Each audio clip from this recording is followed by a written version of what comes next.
Or we were given this chart from you. Yes. Good morning, Barry Patno, Director of Maintenance. We're here to talk about our budget today. I do have a paper copy if anybody, well, it's like everybody might have one. Yeah. It's an itemized budget. It's 150 lines long and lines long. And I was just gonna go over, I have some pretty big numbers highlighted. I won't go over each line unless you folks want me to. Alrighty, so the codes to the left, these are our maintenance activity tracking system. And this is how we determine what we do, how much of what we do, and then what we did. And so this is our proposed 26 budget.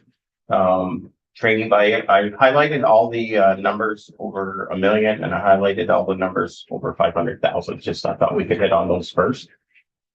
So training by AOT staff is the first one. It is 1.5 million. This is where all of our staff is trained on every topic under the sun. We spent 32,921 hours training our staff. The accomplished quantity, sorry, I should have mentioned that before. It is from FY24. So those are actual real numbers. Those are not an estimated number. The next one is meetings in state. That covers every single meeting that is in our division of 100 plus people. And then we jump down into our system breaks it down by payroll. So this is leave time. The next big number is general administrative time. This would all be basic meetings. Give us the number on the left, easier to follow. If you gave us the number. Oh, I'm sorry. 0017 is general administrative. Or just the line number. Number 10. Line number 10. And so that covers all the meetings, excuse me, all the general administrative stuff that all of the agency does. I should have started out to the top if we don't mind going back up a little bit. Column B is personnel cost. Column C is if we hire a contractor or we rent a piece of equipment. Column D is the equivalent of what we paid to the central garage for rent on that truck. E is material, and that could be anything from asphalt, gravel, culverts. F is a total work cost. G is an accomplished quantity. And then H is how that quantity is measured, whether it be hours, tons, miles, etc. So we'll go back down through. Line number 16 is FMLA leave. This is when our folks apply for some sort of family medical emergency. And so that would be a payroll item. The line 19 is technical assistance. $1,555,000, and we spent 18,478 hours helping our towns. That's what that whole solely relates to. So that, may I just ask clarification? So that's the amount of hours that your folks spent like helping towns physically with advice, or is it That would all be, paving? Or no, that would it's not? all be advice Okay, or administering a town grant or helping them. We spent about 18,000 hours helping Great. towns, they appreciate it. and that would be statewide. Okay. Then we'll jump down to line 44, which is patching. This is general patching of potholes. We shoveled out of the back of the truck about 2,000 tons of patching potholes. The next item is line 46, maintaining gravel surfaces. That would be maintaining the edge of the roadway. So when you transition from the paved shoulder onto the say 1 to 2 to 4 foot gravel surface. Excuse me, that's what we did there. Line 47 is what we call leveling and paving. And this is the shorter paving that you see, like maybe 100 feet at a time, could be 500 feet at a time, maybe 1,000. Excuse me again. And a lot of that, like I said, is plain work. So if the road has a really bad profile, the leveling portion would be going in and leveling that portion, and then you would back the paver up and then pave over that to make the road level again. So that's what we did, that's what we're proposing for 26. Switch page. All right. Line number 50 is repairing guardrail. And this is all the damage that has been reported in the state. We repaired about 3 miles of guardrail throughout the state. And the question has been asked in the past, does the state get reimbursed for that? And if we do know who hit it, if there's an accident report, we are able to get reimbursed for some of that. But we don't always know who hit the guardrail. Mr. Chair, Go ahead. what percentage would you say of guardrail damage are you able to associate with an offender?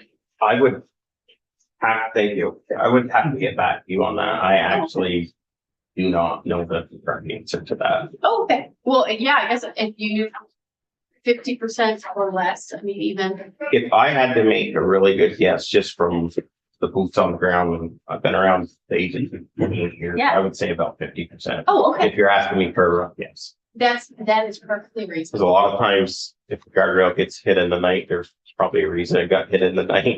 But a lot of times there's no one around to blame it on. So. Fair. Alrighty. In our sheet, just so you know, 50 ends on the first page and then 51 is the second page. I'm not on mine, It is on mine. Well, no. in it. Yeah. because I got No, my. mine's like yours. Okay. Oh, I'm sorry. So we'll go to, let's see, line.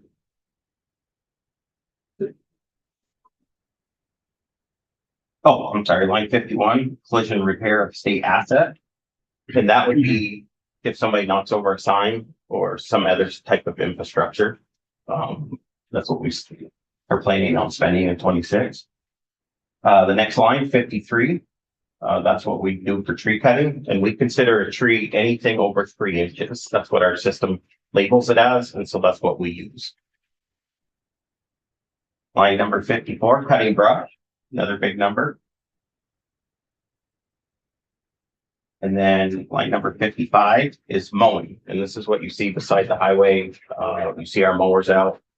Traditionally, this exercise, we have a minimum mow, and then if we have a lighter winter, we try to push that mow back to the right of way fence. Because if you can envision, probably 80% of the interstate when it was built, it was clear fence to fence.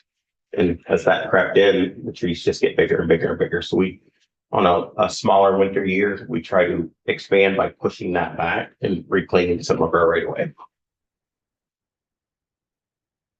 I mean, I have strong opinions on mowing, but I'm assuming that this is not the time to. And that was the time to ask the questions about, like, Okay, then I will. So I think we over mow. Okay, I'm a big proponent of the no mow bay period of time. I think it can degrade oftentimes natural habitats on the sides of our roads. And it clearly is a very large budget item. So I'm wondering if you have any perspectives on that from your vantage point. absolutely. I'd love to touch on that. So the mowing, the clear zone of mowing, our federal dollars ask us to mow the clear zone. So that would be the minimum mow that I mentioned, and that's traditionally one pass on, say, Route 100. There would be one pass, and on the interstate, I want to say it's 14 feet, but please don't hold it. It's a small tractor and one big tractor that we need to mow beside the interstate, and that prevents things like encroachment onto the pavement. It also helps reduce animal collisions you can see beside you. And then the other thing that we've done maybe 15 years is when we do mow back, we only mow back a third of our acreage. We never mow back 100% of our acreage, and we do that for pollinator reasons. And so we are very, very in tune with the monarch butterfly, other things that need pollinators, bees. And so say an area had 30 miles of interstate, which is pretty common. If they had the money to mow a full back, they would only mow 10 miles of that, 30. Oh, okay. And we purposely save in that 10 miles that they're pushing back. We train our mowers, if they notice a huge patch of milkweed, we mow around. Oh. I'm Um, glad you asked. And we've done that for a long time. And have you considered as an agency doing a month in the year to completely not mow? A year of not mowing. A month within a year? Have you ever considered a no So- mow? So we traditionally don't mow until the end of June because we financially can only do it one time. So if we mowed in May, it would be very tall in September. Okay, so you Yeah. kind of do it just based on your, well, we should celebrate that. Yes, and then the other thing that the mow does help is any tree, as far as I'm concerned, that can fall into the paved portion of a travel lane is a hazard. And until the turning moment for me, I think I may have mentioned this year once, is in Stowe on a beautiful day where the old McDonald's used to be on the sharp corner. I responded to cut a tree out of the roadway, and thank goodness it was a full-size Chevy Suburban. But it was a young mom with 3 children and a silver maple, great big silver maple, just fell right on, she's going 40. And the timing was impeccable, and she was injured, and it really set home how dangerous a tree falling into a car could be at speed.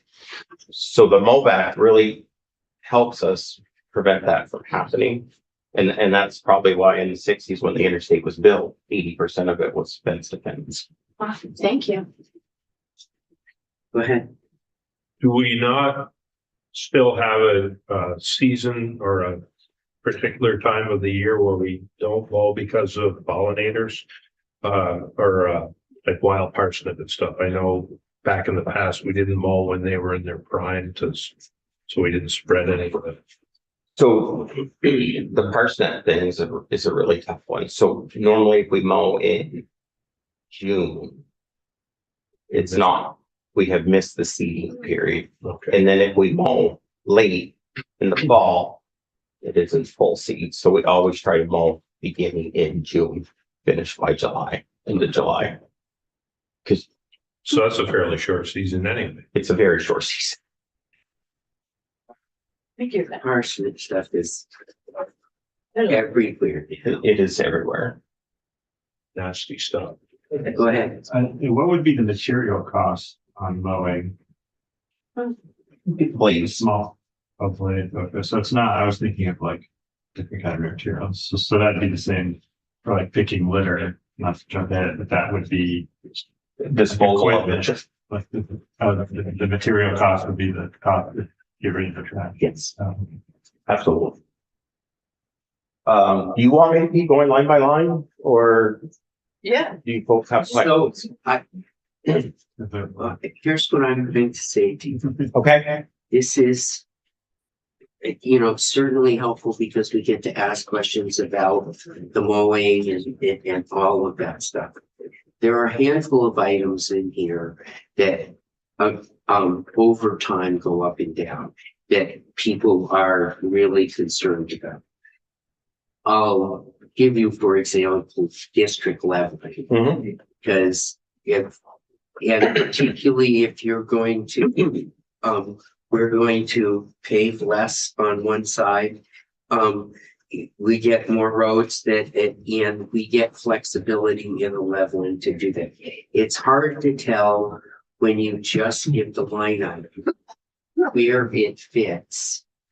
And what's this year versus last year versus, kind of like the 3-year average. I'm going to ask you to break this down on the bigger pieces and put on a sheet of paper.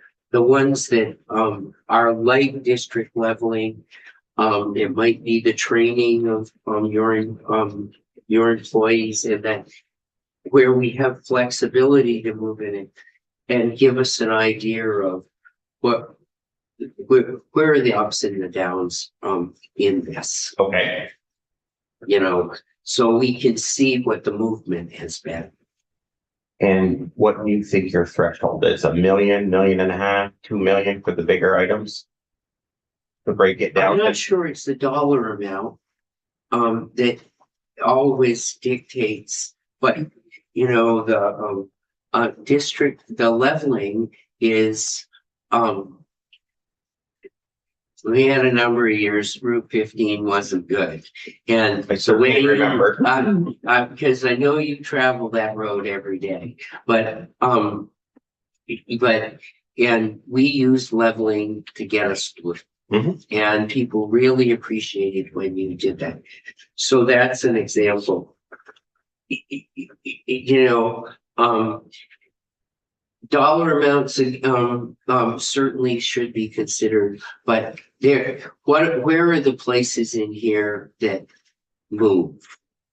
And there would be flexibility to move up and down. So we get an idea in this budget, what's moving and what's not. Okay. Yep. We can come up with some stuff for sure. And I don't mind you keep going through this because the committees, it gives the committee chance to ask you questions. But it would be nice to be able to see within this where our biggest ups and downs and our changes are, and where are the the places where you get the most questions. Yep. All right, so the next one is picking litter, line 58. That's a big number. Like mentioned, the material cost is very small because that's getting rid of the trash. We picked around 535 tons of trash. And to put that in perspective, a tandem axle dump truck with dry garbage picked loosely only holds like 2 tons. Hmm. And then 70 tons of that was tires. Well, Mr. Chair, I've worked on the bottle bill. Mhm. And I've also worked on the extended producer responsibility for tires bill. And so I would just say that if we want to address some of those concerns, so your organization has less of that work to do, I think we as a legislature could prioritize it. It's a Herculean effort, and the men and women that go out and do it. It's just amazing. We walk every mile of our roadways, north to south, east to west. And then do this. frustrating. I have a tire question. So where do you dispose of the tires? We do. So And- where do you do that? Yep, absolutely. So when I first started here, we paid to get rid of our tires to a tire recycler by the tire because we only had a few.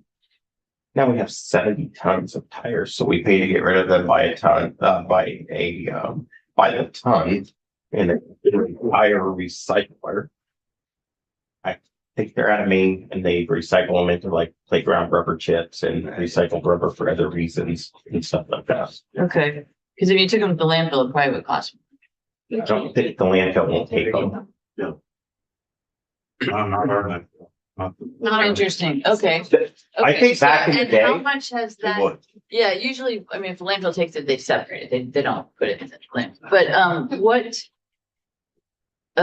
So you said it's increased a lot. How has it been over 10 years, 5 years? So I've been kicking around all in maintenance, started out in the garage 28 years ago. And it has increased. The tires have increased from the 28 years ago. You may go out on green up day and maybe in your whole area, pick up 1 truckload. Now we pick up 70 tons Okay. of tires throughout the state. So in the last, let's just say 25 years, exponentially. All right. So that would, it would be good That's to one have of the just a reasons. separate, That's one of the reasons in their sheet on where revenues might come from.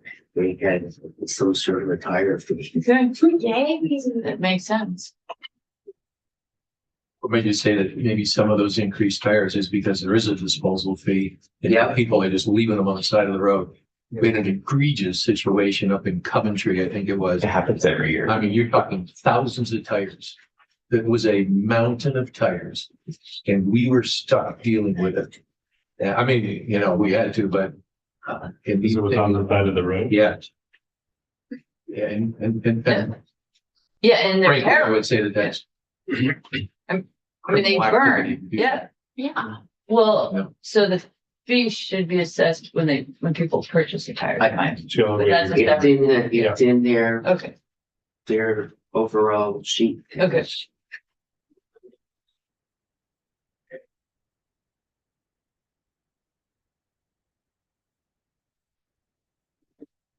Every time I look up, I lose my spot. Sorry. Maybe not. You've got a lot of lines. There is a lot of lines. Protecting banks and slopes, line number 59 was a fairly large number. That's when the roadway sloughs off to the side. I'm sure you've all seen these little spots where we have to run in and put a little bit of rock.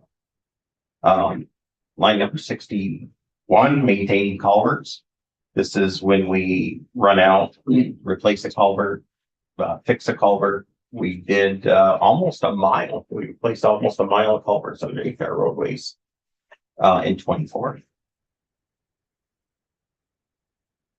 So Go ahead. is It that is a mile. just maintaining them or replacing them? So the next line down is replacing them. I kind of misspoke there. My eyes ran together on line 61 and 62. So maintaining would be flushing out a culvert, cleaning the end. Maybe the end fell off on some old concrete pipes and then we reset them. And then the next line is actually installing culverts. Okay. Marinating. words. Yes. We noticed that this morning. Just at the point. And- That's fine. And ironically, we did joke a little bit that when we put them in the ground, they marinate and like a roast, they get mushy and fall apart. They do, yeah. So line 63 is ditching. Another big number. I have a question about ditching. Sure. Maintenance, That's what this is for. so the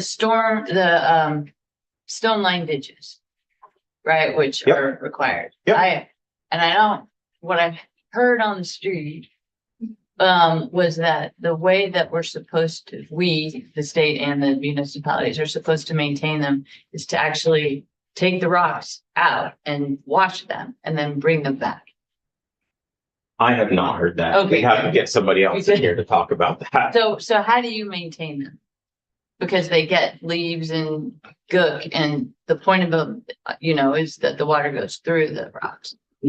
Yep. So ideally, in an ideal world, you normally only put rock on a slope, on a ditch that has a slope. And ideally, if that was designed correctly, it shouldn't fill in.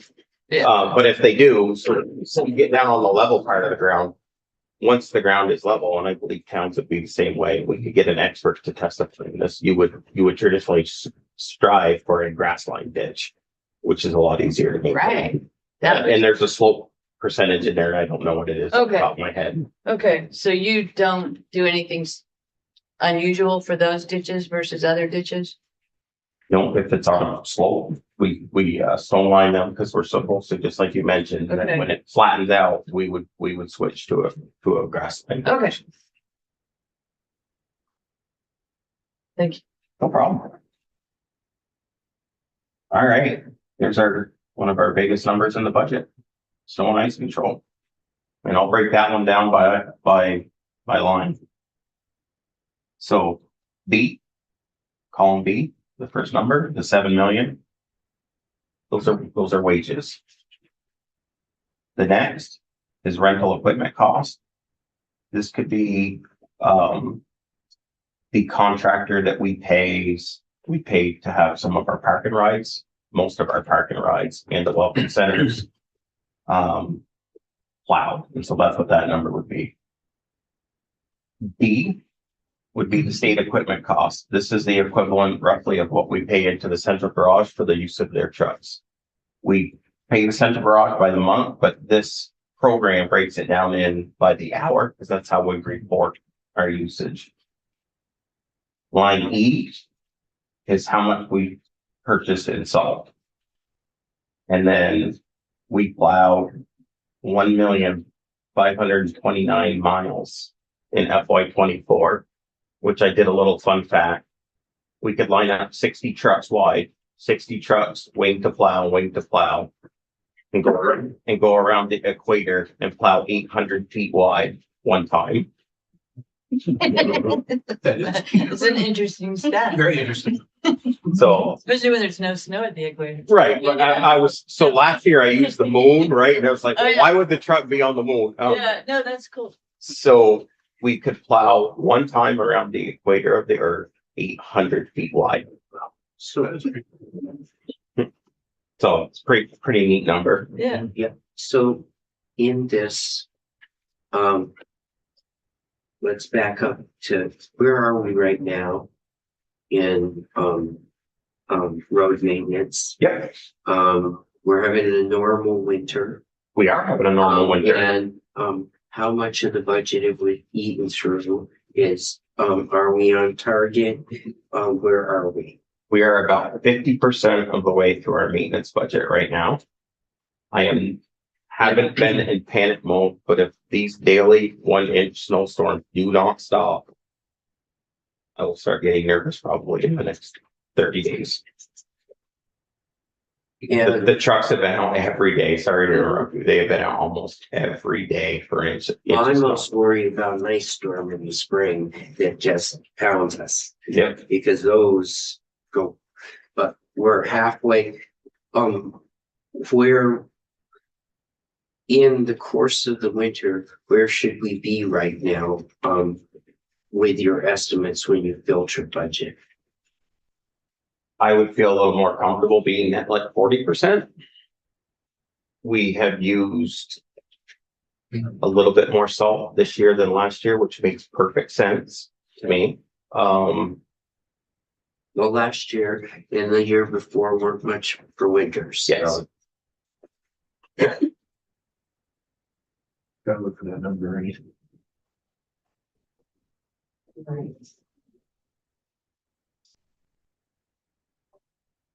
So, Sorry. when will we know more? When will you get panicked if this keeps up? If this doesn't let up in 30 days, so into February, middle of March, it continues to snow every day. Then you'll be back in to find us and recommend. I am hopeful. I am very hopeful that we can cover. We have budgeted for a normal winter. We budget for a normal winter every year. This one just seems to be a little bit more than a normal winter. We've had it good for about 3 years. I think we're about. That's the comparison right there. Yep. I messed with your phone, Joe, and now it has disappeared. Oh, But we do track that every Monday. And so I could get used to pretty solid numbers. If there's gonna be at some point, you think we're getting to the tipping side and there's gonna have to be money moved. Yeah. The quicker we know, the better. Yep. I found that. What's that? I found what I was looking for if you wanted. Yeah, okay. Thank you. Fiscal year 25 as of yesterday. So this winter to date, we've used 84,400 tons of salt. Last year at this time, 70,000. And in fiscal 23, 71,000. That's, and it literally does change weekly. Mhm. Last week, the disparity was not so big. We started this current winter, much hotter than, I mean, not temperature wise, but application wise and usage, much hotter than last time. Bernie and I talked about it. And then right after New Year's, it almost equaled up, which is a reflection of last year's activity. But as of this moment, we're 14,000 tons more than we were at this time last winter. Mr. Chair. Yeah, okay.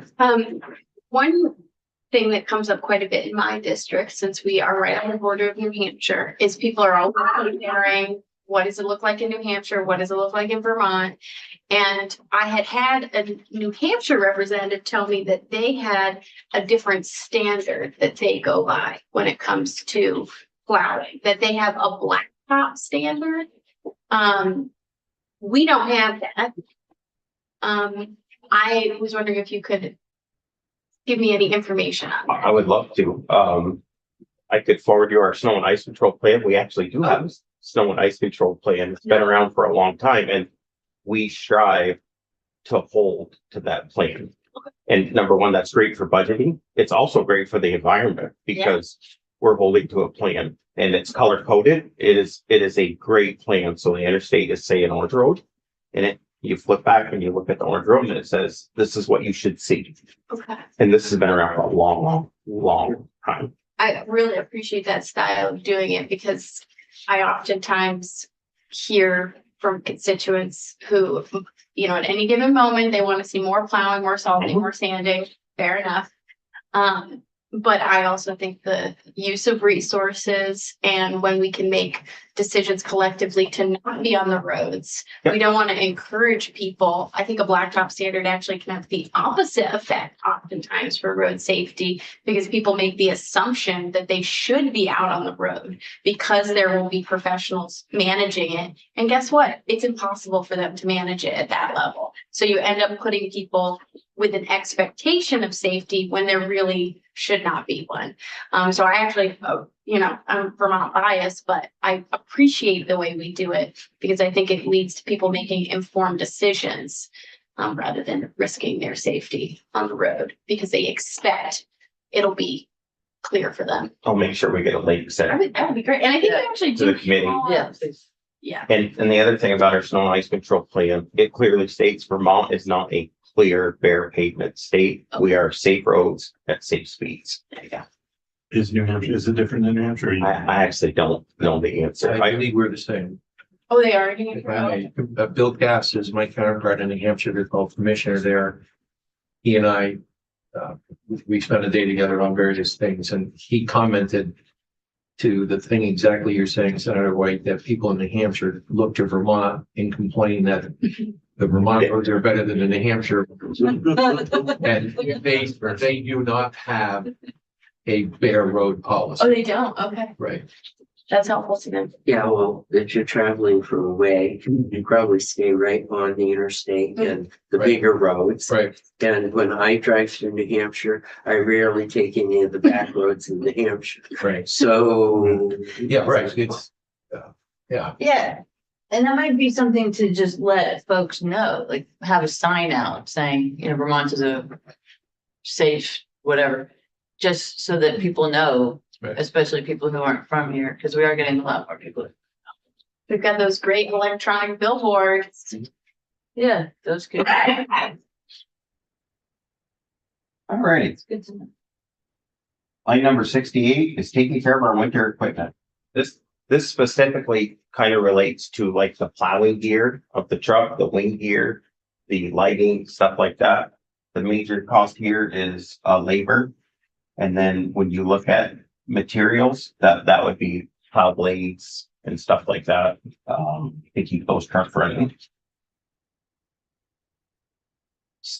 Line item 69 is stockpiling winter equipment, or excuse me, winter material. This is how much it costs to receive all of our salt and push it undercover. That's what that code equals. 71, supporting winter maintenance operations. This is everything that doesn't actually include the snowplow blade. So this could be the grader going out. This could be a bucket loader going out, opening up the ends of guardrails, moving snow away from, say, the guardrail on an uphill side of the plow route. And the truck's going up the hill and we just can't get going fast enough to get the snow over. So this could be the bucket loader responding to get that snow moved out of the way. So that's the code that catches everything that the truck is not doing. Line number 75, this is something really important. This is something we're going to focus in 26. We need to wash 50% of our bridges every year. They're the most expensive asset that we have. And the chlorides that we put, and that's another reason why we have a safe roads at safe speeds policy, is the minute a brand new bridge is built, is the minute it starts being exposed to the elements of the weather. And so when we wash these bridges, this isn't just spraying down the deck. This is getting underneath the bridge, washing the superstructure, washing the bearings, and then the bridges, which are some other line items, often get taken care of. Actually, just to highlight, there's categories of things that are like this. Mhm. When I'm trying to compare where we're going and what we're doing. These are the type things that are easy to say, well, this year we'll cut back on this a little bit. So that's the kind of thing that we will, I personally would like to know that we're not cutting back on when, and that's why some comparison to the previous years is important to me, because that's, you might cut back on something like this a little one year and then but it'd be a blip, but consistently, though, those are the kinds of things that get you in trouble, and we like to keep track of. Okay. If I may, we could asterisk those as well, because some of those, like bridge washing, have mandates from federal highways. So everything in Jeremy's presentation to you, we don't get to make some of those choices here. The federal government says you will wash these bridges, Yeah. or your funding is at jeopardy, so you can't. Yeah, Yep. we can, but you're right, we need to point that Yeah, out. that's helpful and, Yep. and to know that, but those are the kinds of things that when we get into trouble Right. and Is the washing bridges just for salt, or do they wash bridges in the south? Is it for the elements in general, or is it really just about the salt? So in Vermont, but are you talking like southern states? Do they walk their I'm bridges? talking about Florida. I don't know. I don't think so. Because so it's really at the salt about the degradation. Any type of chlorides on concrete is just a bad recipe. Concrete, metal. Yeah. Okay. All right, line 78 is the stenciling that you see. So the stop aheads, the curve arrows, stuff like that. Line 83 is maintaining signs. These are signs that may be faded or whatever. A little interesting, we replaced 4,500 signs last year. I just did a little bit of math. The Super Bowl was just barely. That amount of signs, retro reflective signs, would cover 2 football fields, including where the players stay and stuff. And that's what we did last year. I love those fun facts. Really, that's. So if you just laid them down on the ground, they would Yeah. cover 2 football fields. So it's a lot of fun. We should do that one. And that's just what you replace.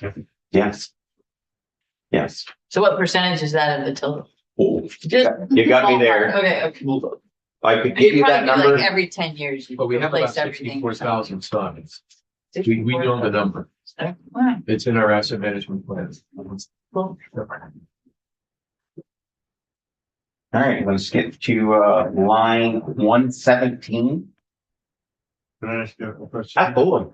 On the mile marker plaque, reminded me of a question which is not really a maintenance question, but whatever happened to the exit numbers switching to mile numbers? Did the Fed stop? No, Did they- they had to do that? No, if you notice the underneath. Yes. Yes, that was the compromise. Okay, so that's, we're static at that. Yeah, we have a side letter with the federal government. And I'd have to look up the date of it, but this is the second time that the state has said to the federal government, it really is not a frugal move to a relatively frugal state to replace a perfectly good sign. So the compromise was we hung those below there to get the traveling public used to what's coming. And at a future date, which is not that far away, when signs are mandated to be changed, and I don't mean just to the numerology, but I think it was about 6 years ago, all the signs get changed in the country. The fonts size change, the retro reflectivity change. When that next iteration happens, we must go to the new format. Correct. Thank you. And the number 90, the eliminating illegal signs, is this like those radically politicians leaving their signs? It is.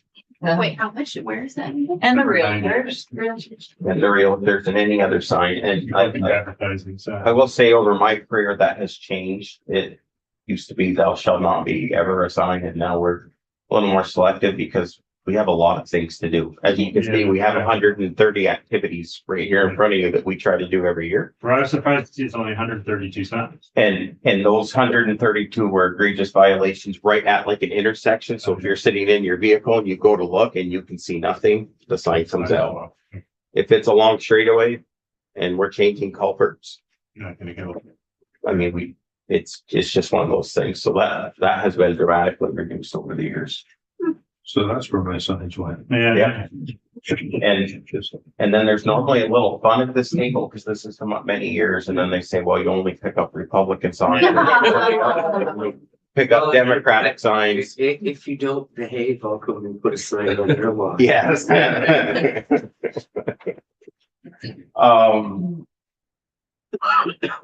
You should publish what county it is, and then there'd be a competition. Yeah. Oh, yes. Very, very nice. I think the radio station used to have a thing where you could turn in signs and whoever had the most got a prize. Controlling stock and inventory, line 117. We have 9 stock clerks throughout the state that maintain a stock room. I had a question on 116. Sure. What are Yes. the encampments? Absolutely. So those are homeless encampments I wondered if this is And- removing. and abandoned vehicles falls under that code as well. Oh. So what amount is abandoned vehicles? What's that? What proportion of this is vehicles? I would have to take a seat of the pants, but I would say it's about 50-50. Okay, that seems like a thing that happens a lot. If it is. And then you probably have policies on the encampments, what you do and how you We treat do. people. We do. It's a very fair process. You don't just go in there. It's a very fair and equitable process. It's only encampment on the state right of. State right of way. So that's the interstates and then the state roads, right? State highways, Yes. which are probably not where most of them are. The only time that we ever get like really, this summer was a really good example. The big bridges over Route 2 in Montpelier. There was somebody underneath and they had huge fires going. Yeah. And that's just a recipe for disaster. And something like that needs to be immediate. Can't have a fire underneath our bridges. Right. Right, so you do work with the AHS. We work with AHS, the police, normally local law enforcement. And we have a specialist helping us lead that all up right now. Thank you. 121, debris removal emergency response. 123, responding to emergencies. This is anything and everything related to any emergency that happens on the highway that the police or fire department or we notice ourselves. We respond immediately to those. But 125, working with others. That would be, say, yes, sister's agency or somebody asks us to give them a hand. We track that. Do you charge them? Very seldom do we charge. We don't charge our hours. Well, that I know of. No. But we track those because we have to pay it ourselves. We have to pay Yeah. our people. It's good you charge. And then we ask for a return favor in return. We don't forget. Now,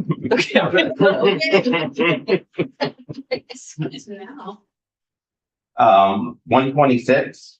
can I ask one follow-up question? Sure. In the governor's budget address, or perhaps it was his state of the state, he noted, AOT supporting building of homes or movement of homes that had been pre-built. Would that fall under there? That is not under this code right now. Oh, okay. But we do indeed have one outstanding person on loan. We have two, sorry. Two. Yep, two outstanding people on loan for that effort. Okay. And to that point, they're paid by us, every 2 weeks, like every state employee, but they've been 100% on that mission for over a year. So We have one drawbridge. Yeah, I was wondering. And, I think we know where it is too. yep, You- some a pretty little town on Route 2. So this number, when I get to the end of my slide, there's a much larger number at the end of the slide. And the reason being is we are putting the drawbridge out for a contract to be maintained and held to a very high federal standard that we need some help. The bridge is, when, I don't know if any of you have had a tour, but when you walk down in the bridge, the old one had chains and gears and tires and round things, and like on the Wizard or like when you see a wind thing spinning around with a little ball, it had literally had those. It was built in the 50s, and if the chain broke, we could just put the chain back together and the drawbridge would work. This new bridge is not like that. It looks like the inside of an airplane, like a commercial jetliner on both sides. It is extremely complicated. And when it breaks, we need some help. We'd be happy to give the committee a tour if you ever had time. Absolutely, it is so impressive. It hasn't broke yet, I assume. Oh, okay. We've had 3 hiccups, I think. We have had 3 hiccups, and this is quickly where we realized that I myself one time was welding parts back together. It wasn't like a structural piece, but it was a shaft. And you could just run up the road to the garage, weld the thing back together, run back down, go under the bridge and replace it. Because it was all mechanical. The old bridge was all mechanical. This new bridge is all computerized and electrical. It's not that way anymore. The switching cabinets and stuff. So we have had 3 hiccups. And that's when we quickly have realized that the days of old are gone. Yeah. Michelle, could you help us out? Because we are due upstairs at 11:15. Oh, yeah, Or could somebody help us, please? yeah, I'll let them know that you're running. Thank you very Thank you. much. All right, line 130, maintaining equipment. This is all of our oil changes. This is again, anything that's wrong with the truck. That wouldn't be covered by central garage. So if the truck needs a brake job, central garage does it.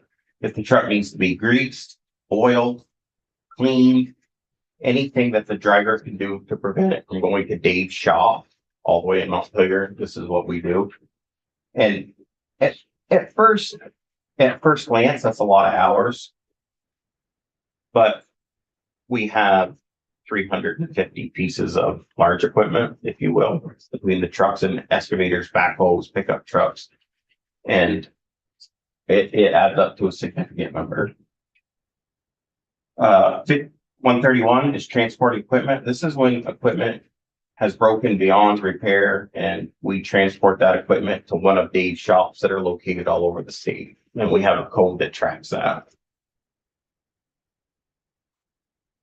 Now we'll get into some really big numbers that don't fit into our maintenance activity tracking system. Line number 136. This is where headquarters, we're starting to come into headquarters stuff now. So 136 is general operating. This covers everything for headquarters. It includes rent, heat, lights, anything you can imagine, paper. That's what falls under general operating for us. And then we jump down into 137, which is reserve. Sometimes we put a big number there this year to level fund, if you will, and increase a few of the numbers that I have mentioned to you folks before. We put $500,000 there. We hold $500,000 in case the district experiences a heavy situation that their budget cannot absorb. And then so we would take that over for them. And I can speak from experience on almost every year. There's some sort of catastrophe that they need that money. A district somewhere in the state needs that money.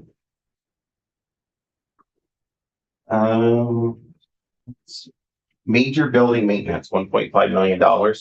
This is a line item that we set aside that goes for all major maintenance buildings. So we have 45 main garages, we have 20 satellite garages, and then I think overall we have 70 building structures throughout the state. The garages I know is right on the money. It's the outbuildings that I'm not sure on. And so that 1.5 million covers, you know, is there some sort of accident, right? We go in and out of the garages 5 times a day sometimes, and you know, sad that sometimes we have an accident. Does a window get broken? Does a garage need some siding? Does it need a little bit of concrete work? So this is the 1.5 million that is expended on the things that don't come out of the F&A capital fund building of buildings. So this just maintains our buildings. And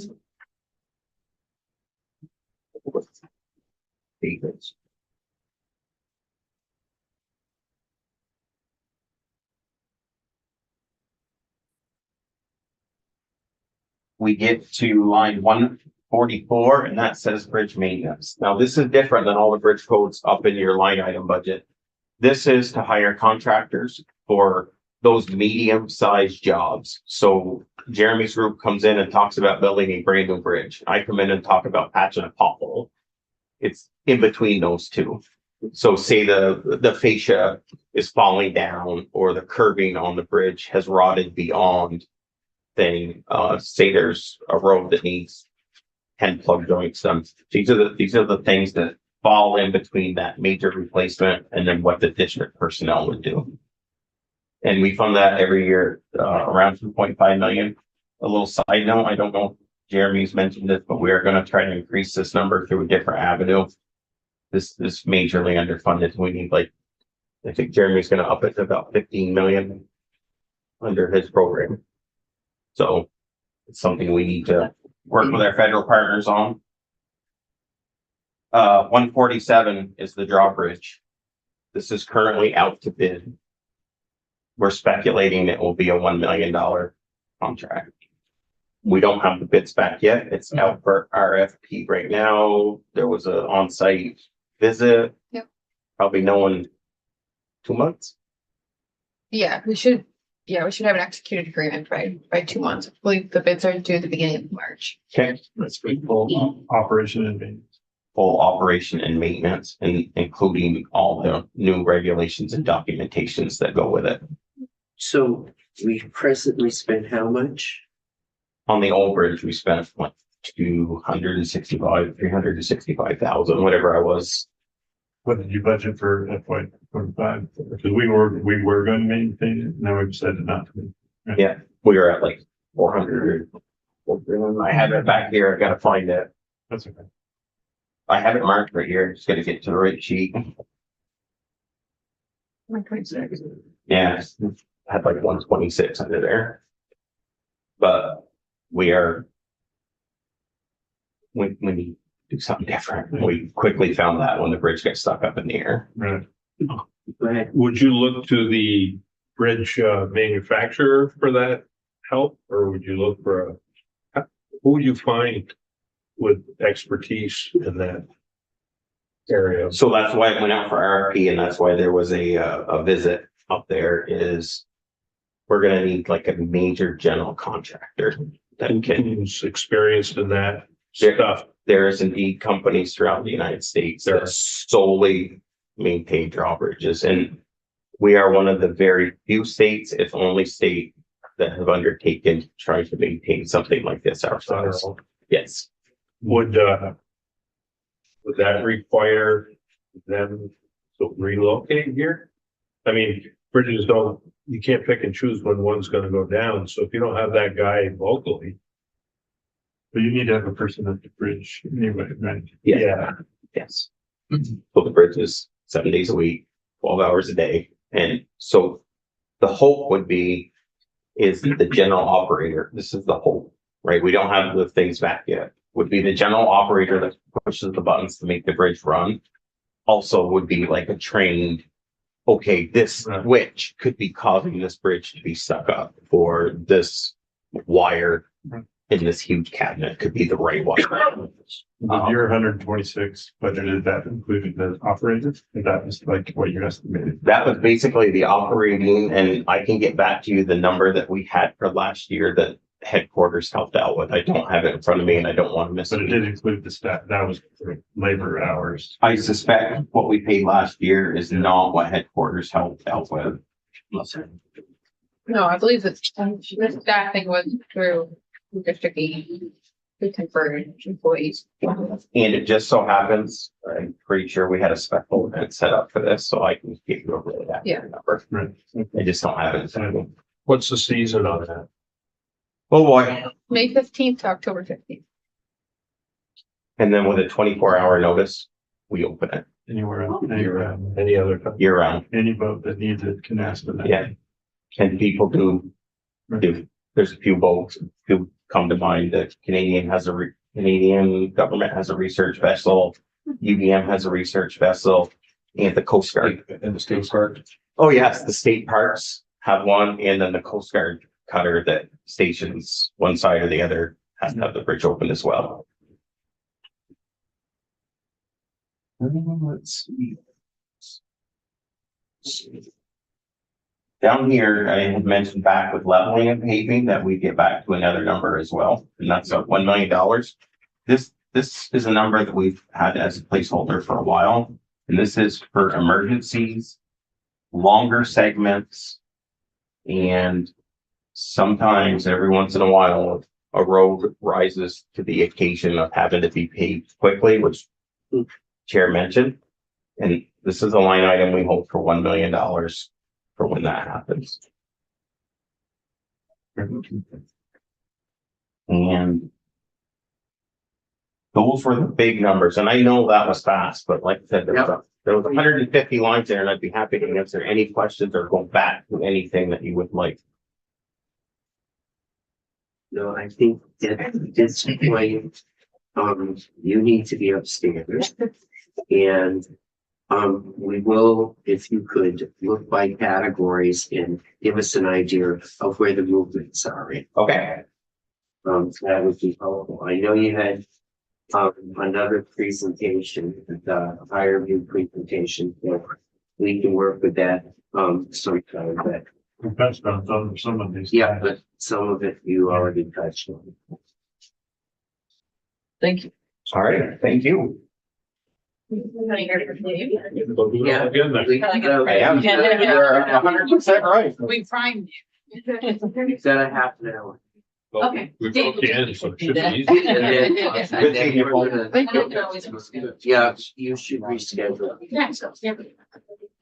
All right, I'll help you get hooked up here.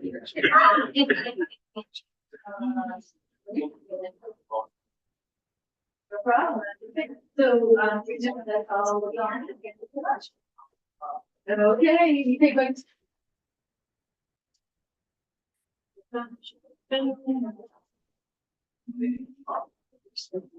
Hold on, outside. Now it should be there. No, it's just. Is it? Your bridge is that's, Well, I'm Yeah. thinking, Yeah. your bridge. so is maybe I expensive. could have spoke earlier, but I didn't wanna, maybe. You're on. You're still on. Maybe we don't, something we. I gotta get back. Maybe we should take a field trip and check it out. I'd like to see it. I mean, I drive over it all the time. I mean, as far as see, I've heard that it's pretty complicated. At some point, maybe in the spring and I would love to see it. maybe in the spring. Yeah, I mean, it's not now. It's just- Now's not a good time. She said it Find didn't somebody open to- to what, May? Yeah, basically.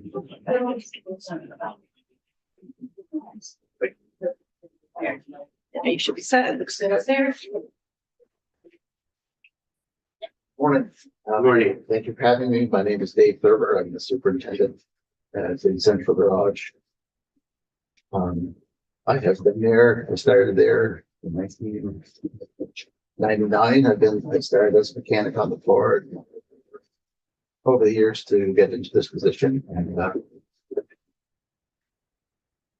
I've been here, I've been the superintendent now for a few years. So I've been around quite a while, but I'm still fairly new in the superintendent role, but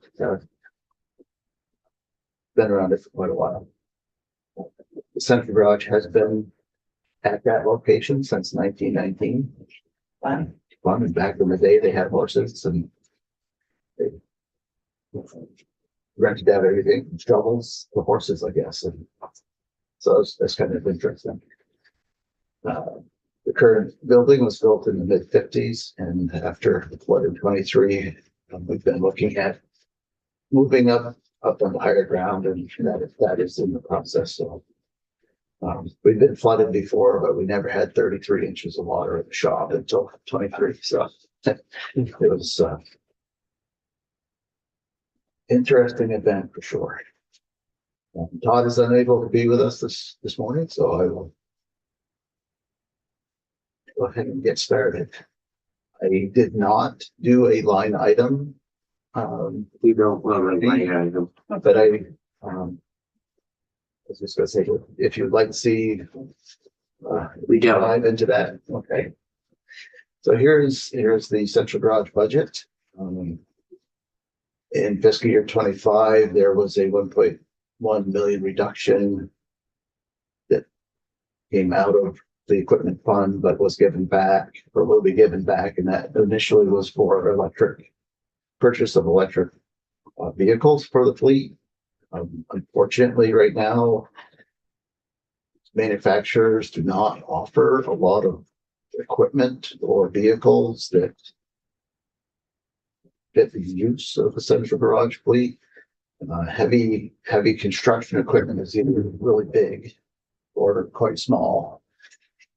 And we're sort of in the middle, and I think they're working toward that. So maybe in the future, we could look certainly more at. But you did buy a few electric, you have one electric backhoe and. We do not have the backhoe yet. We have one electric loader, small electric loader. We have a mini excavator that lives up in the northwest. We are, and I believe it's in Williston now. We have a second small wheel loader that will be living in Waitsfield. We have the charger put in for it already. We have gone out to bid for an all-electric backhoe, loader backhoe. At the moment, Case is the only company offering anything like that. So I suspect And the little excavator, was that a Volvo? yeah, that's a Has that been working well, or you? As far as I know, yes. It's great for, I think it's been used a lot for cleaning into culverts and something that, or instead of taking a shovel, we might take this. It has about 4 to 6 hours of actual operating time, which is, maybe actually typical of a day, of an 8-hour day. So I think it's been getting them through and working out pretty well for them. We do have a 0.4% increase from 25 to 26. A lot of that is the cost of our parts, the cost of our equipment. There's another slide that talks about how much the cost of outfitting of the dump trucks has gone up over the last handful of years. So unfortunately, it doesn't get any cheaper. On the positive side right now, we have now been affected by, such an on hold, but been affected by tariffs, which will get us on both ends. The truck chassis are built in Mexico, and the equipment, the plow equipment bodies are built in Canada. We unfortunately have very few choices in Vermont for outfitting of the plow trucks. Can you expedite the purchase? Yeah.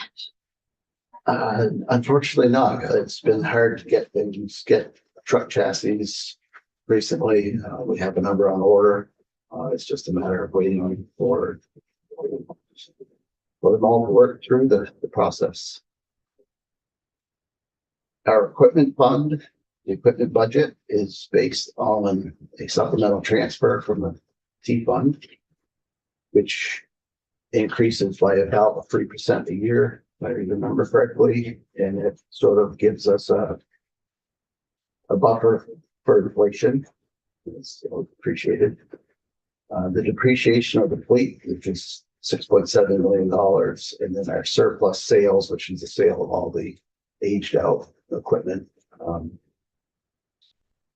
Generally in spring, we try to keep our dump trucks for about 8 years and pickups for 5-ish. It's been more than that now just because it's been so hard to get. So our total for 26 is $9 million for purchasing equipment. The dump trucks will chew up about $7 million of that. Doesn't leave a whole lot for buying motors and some of the other things that we need, but so we get through, we get by. So when I look at the chart that says fleet performance measure and I see, what am I looking at when it says greater than 8 years? Okay, so on this slide, the number on the left of that is the category of trucks. So our 16 category trucks are a tandem axle dump truck. 17 is a single axle dump truck. Yeah. And the 27 is, let's see, they are less than CDL, so they're 20.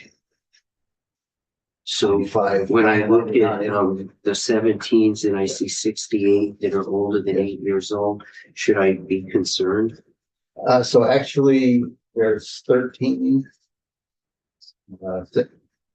tandem axle trucks that are currently, I'm sorry, 33 are greater than 8 years. I think he's looking one line, the single axle. Oh, the single axle? 68. 68, I'm sorry, So- yes. Yeah, yeah, you could be concerned. I am a little bit, but Is the number growing? it has grown some, yes, mostly because of the delay in getting new trucks. Yeah, this chart is kind of I know, it confusing. is. I'm like, so Right. orange is good, Yeah, green yeah, is good, and red is bad. yes. Yeah, red is bad. And then all, yeah. Yeah. Oh, So maybe it should, yeah. Because and he just said that when we try to stay on a rotation of 8 years old and we try to change it, but I've got 68 that are over 8 years old, should I be concerned? it seems like a lot to me. I think this slide was taken off the dashboard, and I would have to verify that. Does this mean we're falling behind? Yes, I have fallen behind some. And again, they are getting more expensive, so it's a little bit harder, but since COVID basically, and it's still an issue today. It's just, I think there's oddly a high demand for trucks during COVID and since, and it just hasn't. Is the formula we're using wrong? Or how do we plan on catching up? So if I were to buy 30 trucks a year, that will give me 240 plow trucks every 8 years. So that's my goal. I've been buying only 7, so it's going closer to 10 years. The trucks, the condition varies a lot of it's operator maintenance. I'm only asking so many questions because I've been here when we ripped the central garage off and we had a really hard time catching up. And we had to put formulas in place. And as I look at this chart and I look at the total number of vehicles, there's a lot of red. There is. I would like, actually, if you don't mind, I'd like to verify these numbers. So the last time I looked in our management system, I don't believe there were 68 single axle dump trucks that are over 8 years. Well, I'd like some report back Yes, to us I will. because these are the kinds of things that, particularly when your revenues are not good. And on that side, if we've got if our vehicle were following behind there and my paving is significantly less than it was the year before, there's a lot of flags going up here. Yes. And the unfortunate thing is, we'll keep the trucks, they safe and operational. They break down, we fix them, but we end up spending maybe good money on something that shouldn't have been getting money spent on it, but. If we could get some report back Yes. about where we are, what's the plan to keep up? So, my plan is to continue buying dump trucks yearly. But I do that with the pickups also, and I have to cut back on the pickups a little bit. Ideally, if I could somehow receive some more funding, maybe in the form of supplemental transfer or something like that, that would be fantastic. But, I think we've finally just gotten to the point where it's really starting to show that, how expensive these things have become. And it's starting to catch up with the equipment budget, the equipment fund. And, because the fewer vehicles I have depreciating, the less money comes back to buy more vehicles. So it's sort of a bit of a Some narrowing in and report back to us on these numbers would be helpful. Absolutely, I will do that. So here's, I haven't got there yet, but any questions on the first slide? Pretty much everything's right here. We are down a little bit on the left-hand side of the bottom in the equipment fund. And I think that's largely from auction proceeds. That's the one portion of the equipment fund that can fluctuate. So we don't always get the same amount. We don't have the same number of vehicles to sell every year. And did we hear that we're going to suspend the auctions? Or If we did, what, we're going to move it up? Are we going Well- to move it up the hill? I guess we'll have to wait and see, I think, because we're somewhat limited on space at the top up on the new parcel. Certainly this spring and maybe next, depending on when things happen, it will be at Central Garage down here. And I'll work with surplus property, because really this auction is theirs. Please provide the location. Dave, if I may. Sure. On this slide, Candace on for CFO. I'm just looking at this slide right now, and if the committee compares this to what we submitted for FY 26 GovRec and within the Black Book, there is a small delta, and it's because I believe that Dave may have created this slide before we got final internal service fund and SLA numbers from both finance and management and ADS. That does happen like early January. It's no fault, Dave. So when we report back to you, Chair, we just might also update this slide. But the number you'll see in the Black Book is 25,654,553. Okay. But it doesn't change anything that Dave just talked about, because it's numbers that are given to us by finance and management and ADS. So operating increases. Thank you. Our operating costs are everything we buy and need to keep the truck running, tires, oils, grease, all that sort of thing. Plus, we do rent the location, things like that. So. Thank you, Keith. Appreciate that. I know that you're still, I know that you mentioned electric vehicles and the inability to purchase them based on the providers or the manufacturers not having availability. And I completely trust your judgment and authority on that. It does seem like there are other states who have been able to get this equipment.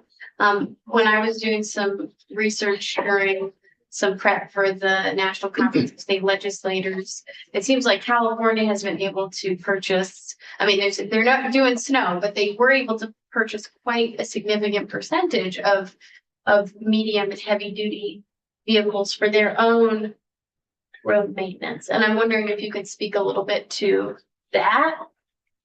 I can't speak to California, but I will for us. I'm not sure that a class 8 truck would work well for a snowplow. Oh, I don't mean necessarily, I'm saying excluding, because obviously they don't do snow work, so. We did the demo with a large Volvo excavator, it's battery electric. But it was just, we had some state operators run it and they loved it. But their comment was it's just too big. So if we were to put that, say, in a ditching situation, it may actually encroach on some roads, into the other lane. Because it's just, so long. We have some wheel excavators now that do that, and this one's bigger than those. So it was less that the electric vehicle components weren't working and more that the actual vehicle type. Yes, I'm having a hard time finding things that work well for us that we've determined over the years. We have excavators that weigh about 35,000 pounds, which is a good size. It does everything that is needed to, for the most part.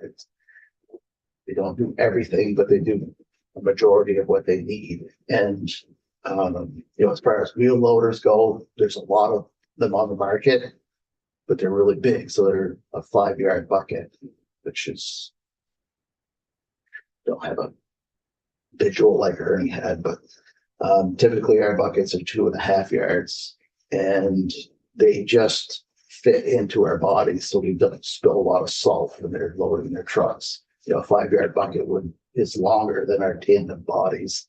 So they would be spilling lots of salt. And so they're really big machines. They're very expensive. So I'm hoping as time goes on, some of those things that we use mostly, will be electric and be able to do what they do and be efficient at it and be appropriate for what they do. But you're not seeing the equipment meet that standard at this point. Not really. And so what do you do with the money that you have set aside for that? Well, it was allocated to us and then it was not allocated to us, and it's been back and forth and up the track. Okay. It can also be used for infrastructure. For like an EV The infrastructure. So we were talking about that, and of course now everything I guess is on hold. Coming out of Washington, but I think we're sort of on hold at the moment. We have actually talked with remember the name of the company, but they manufacture the Fisher snow plows that you see on the pickups. They actually bought Ford Lightning to see if a plow would work on it, and they were very concerned that because there's no gasoline engine in the front of the pickup itself would suffer from plowing because it's not as heavy. The frame isn't as rugged. You don't need that extra construction to hold a gas engine. And then they also had to put a large number of lead acid batteries in the back of the truck just to run the plow. So they currently are not working on plow set up for an electric pickup. They are working with medium duty trucks, like a medium duty international truck. It's a flatbed, less than 25,000 pounds. Their frames are very different, so they could put a plow on it and not destroy the vehicle. But they're working on that to some extent. We've talked about replacing. Oh, yeah. During this. Yeah. We talked about replacing one of our attenuated trucks that has the attenuator on the back with an EV. Yes, unfortunate thing at the moment is that on a good day, they're 135-mile range. So, It's your. yeah, so, yeah, they really wouldn't go more than 65 miles away from the shop before they'd have to come back to be charged. And when you add in the hills and the cold weather. Sounds like you've got some skepticism. No, I just, these are the things that I've, been told from the manufacturer. We talked with representatives from International. I don't want to put somebody in something that they're going to get stuck in. At the same time, I'm not against trying it, but the truck itself is $250,000 just for the truck. And you have to outfit it the rest of the ways, but we had talked about using some of the 1.1 million for that. And now I say we're kind of on hold, so. No, Wendy, Well, I earlier thought when I Michelle- noted that Michelle might want to. Andy's right. You're fine. The record, Michelle Boomhauer, Agency of Transportation. So the funds that Dave is referring to are the carbon reduction program funds. And so it has, been complicated to find sort of the best application, as Dave has explained, that will fit for our fleet needs. And so while we've had that line item to try and invest some of the CRP funds into that area, we haven't quite come up with the right mix yet. And so, and those funds are on pause now. So we'll kind of see what things do.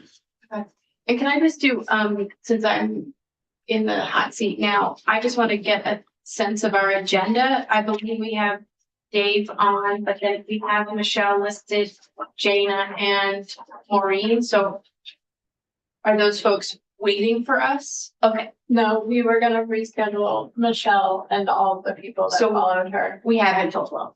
You guys till lunch then. Fantastic. If the witness had time, because that was not Oh, the you original need to be plan for upstairs. you. I am not aware of any. Okay, just Ernie had to go upstairs. So, Okay, sorry. Thank you. Okay, we'll get back to this slide for sure. What's going on way? Here's the slide where it shows how our outfit costs have changed, and this is just for our tandem axle plow truck. So in 2021, it was 113,000 just for the chassis, now they're 146. The outfit, some of the outfit is because we have kind of changed the body style. Currently, there's bed chains that move the salt out onto the road, and they're a maintenance nightmare. So the vendor actually offers augers, which is way less maintenance, but a little more upfront cost. We have, I think, 5 trucks out, and they've been maintenance wise much better than the old slab bed chain. So hopefully some of these changes will make things a little better going forward. But we're looking at pretty much 47% over 4 years. Go ahead. Are these the trucks on the interstate? Yes, these are all the products. Thought they would, so the chassis, that's only part of the price, right? Okay, because I would have thought they would be more expensive because they're huge. We've explored over the years a little bit, maybe buying them together as a complete unit. But I think we still are doing pretty well as buying them separately. And I think we have a little more control over the end product. So Same question with fire departments, always like, do they buy it together? Do they buy the chassis again? So. Are you, what, are you buying all the same manufacturing? right now we're doing a little bit of a mix between Freightliner and International. We've had Internationals for a very long time, and it was suggested that maybe we try, and it makes sense. We haven't had the Freightliners out very long, but it'll be nice, probably in 5 or 8 years, we'll have some better ideas as far as cost comparison.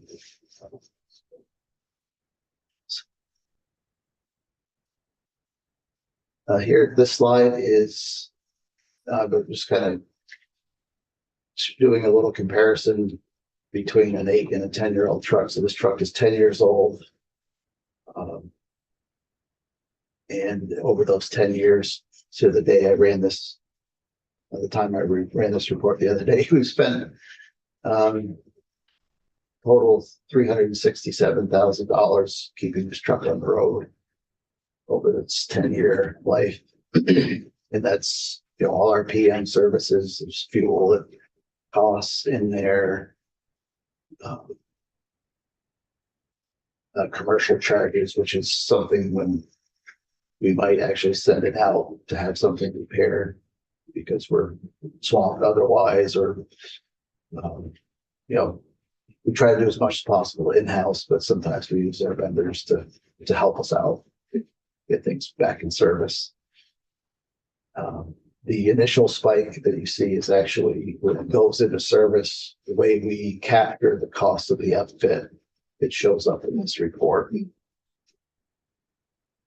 Yeah, it's interesting, $29,000 of fuel over the, whatever that is now. I believe it looks like a dollar amount, but Oh, it's not. it says Yeah. quantity. I'm thinking That's that's gallons. maybe.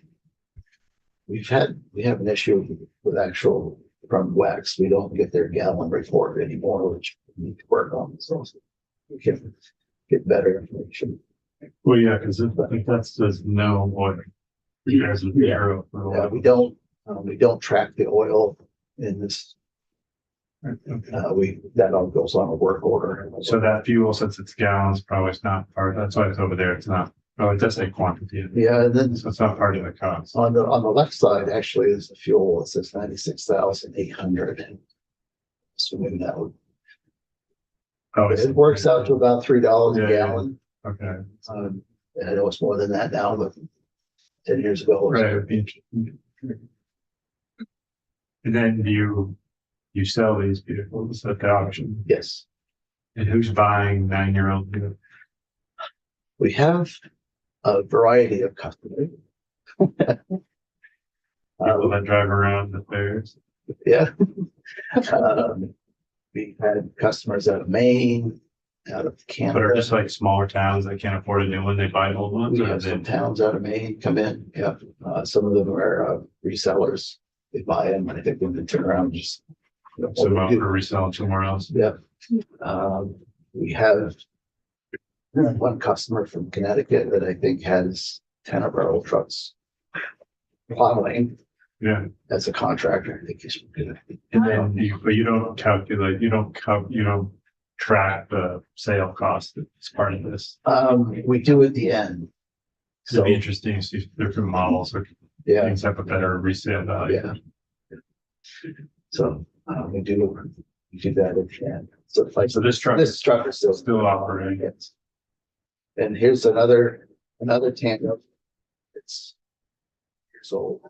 We're at 237,000. So that last couple of years, this cost a fair amount. And again, you know, there's a lot of factors in there: price of parts, operator maintenance, how much that you work on you, and how that affects how we have to repair the vehicle. Here's my spending plan for 26, and you will notice at the bottom, it's overspent by $2.6 million. I do not do that. I only have so much in the equipment fund, and I try to spend it to zero. Sometimes there's some rollover or carry forward because I don't get all of it spent.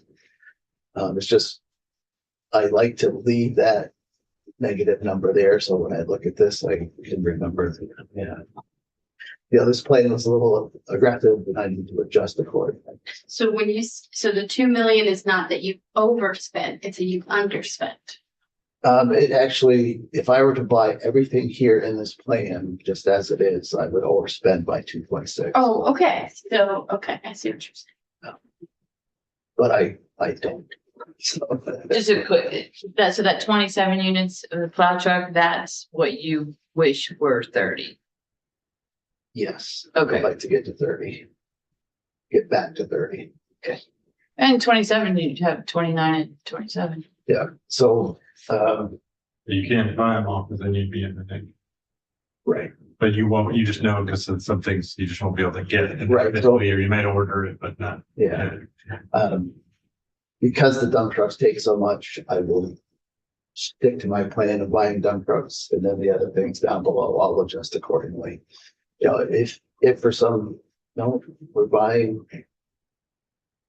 If I can use CRP funds, I'll have to come up with a match for the Right. loader and the backhoe. If that doesn't happen, it's $100,000 that I can spend on something else. And what I do typically also is, 27 trucks, they're not all tandems, but I put in the cost of a tandem here. And it kind of builds in a little cushion. Right. We might get 12 tandems and 15 single axles, which are a little less. So I try to do that, first of all, because it's just the plan. But also it helps if somebody, a truck that gets totally destroyed or something that really just breaks down that we're not going to fix. It gives me a little bit of attention to replace something like that in an emergency. That makes sense. So the DMV enforcement, do we charge them? Do you charge them for that? Yes. Awesome. So Central Garage purchases all the equipment, which includes the DMV cruisers. And then our customers, the districts and DMV are charged a possession fee, which is a very long process to come up with. But it basically, possession fee is based on depreciation, labor costs, part costs, and commercial charges. And then it gets averaged over each vehicle in that category. And then that's what our customers pay monthly for it. Can you maintain them? And we maintain it. Thank you. One of the bigger conversations we've had in the State House over the last 2 years has been how we don't have regional government. And therefore, small towns or municipalities who make purchases like this, who might want their own, but may not need their own all the time. Being having a regional approach to purchasing some of our equipment and then providing that to municipalities. Do you see any utility in that idea, or because you're clearly running a very tight operation where you're able to oversee a large quantity of purchases and distribute it. And our municipalities are struggling to be able to make these purchases individually and even come together regionally to make those purchases if it's something that could be used in that way. Do you see your shop being able to provide any of those services, or would you be open to exploring that? It might be a conversation worth having for sure. I do know that our contracts, our state contracts for purchases of trucks and equipment are open to municipalities. Okay. So I don't know actually, but I'm assuming that our price is a little bit less than what a municipality might go for 1 or 2 versus our 10 or 15. But our contracts are open for them. How many so how often do you get municipalities that participate in that? Okay, that would be, I mean, that's certainly something I would be interested in understanding, because we're certainly hearing from our smallest towns that in the same way you're experiencing cost increases, they're also experiencing cost increases. Okay, thank you. Do know a few years ago, we loaned some vehicles to Charlotte and their garage burned and their trucks burned. And since then, we've had numerous calls. In fact, I think I have 1 or 2 waiting for me to take care of when I get back, where municipalities have asked to borrow a truck from us. Yeah. It's a bit difficult right now because I haven't really planned for that. I mean, if Like far out all winter. Just for the week. Well, there's a couple for just the weekend. There's one on long-term loan up in Newark where their truck rolled down into the river early on in the season. But if I had a chance to adjust, Yeah. we could certainly work with something in that direction. I wouldn't say no. Okay. If we were to buy something for the funding, funding mechanism might have to change some. Maybe we could do a possession fee type of thing for a smaller municipality. I think, it could probably happen with the minute, but we probably work it to that. Okay. Do you purchase the Vectors or like the really large pieces of equipment outside of like these more traditional maintenance vehicles? Is that you? Yes, it would be. At the moment, there has not been requests from the districts for that. Oh, okay. There had been some talk and, we purchased a used sweeper from federal government surplus. And it was worn out and now it's really worn out. And there are, of course, requirements to not just sweep the dirt off the side, you got to pick it up. So at some point, we'll likely be buying another one. So I'm kind of starting the process of looking into that now. Yeah, sounds right. You sub a lot of the sweeping out to private companies? That actually would have been a good question for Ernie. Probably not. I don't think You they don't- do actually. So You have sweepers then in Central Garage, you we just had said. one, That one day. and that's in the Northwest region. I think it's in District 5 mostly. So if we only have one, we must sub it out, then I would think, I can ask. Yeah, I know the districts have purchased some tow behind sweepers over the years. We don't typically work on them. That's something they buy. If they break, we'll work on them. There's been some lower mounted sweepers and of course pickup sweepers for the skid steers and things like that they've purchased.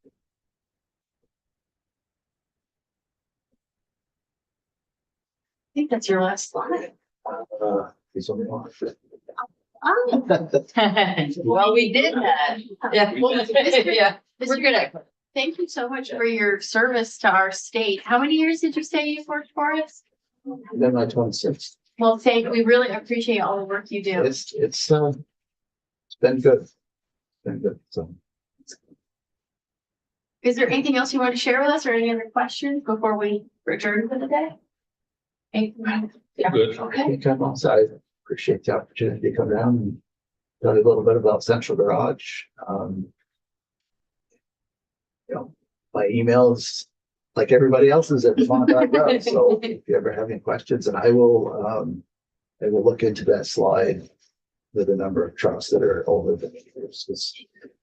I put that in there the other day and I was doing inserting all the stuff. I didn't think about that at the time, but it sounds like too many. Next year when we start construction on the new Central Garage? Or are we still 2 years? I'm trying to think where we're at right now. Work there. I don't know if it's going to be this spring. I think the secretary would like it to be this Yeah. spring, but Sorry. Central Garage, are we gonna start this summer or is it No. 27, 26? There's still permitting and that sort of thing. So I don't know, Candace, if you recall what we talked about for start date. It's not- Yes, Candace Alquist again, CFO. I believe Todd, our fleet director, expects additional costs this fiscal year, so this spring, but they would be related to permitting. So breaking ground next season. Well, thank you, Mr. Kleber, and I think we're all set to adjourn for the afternoon. thank you very much. Thank you.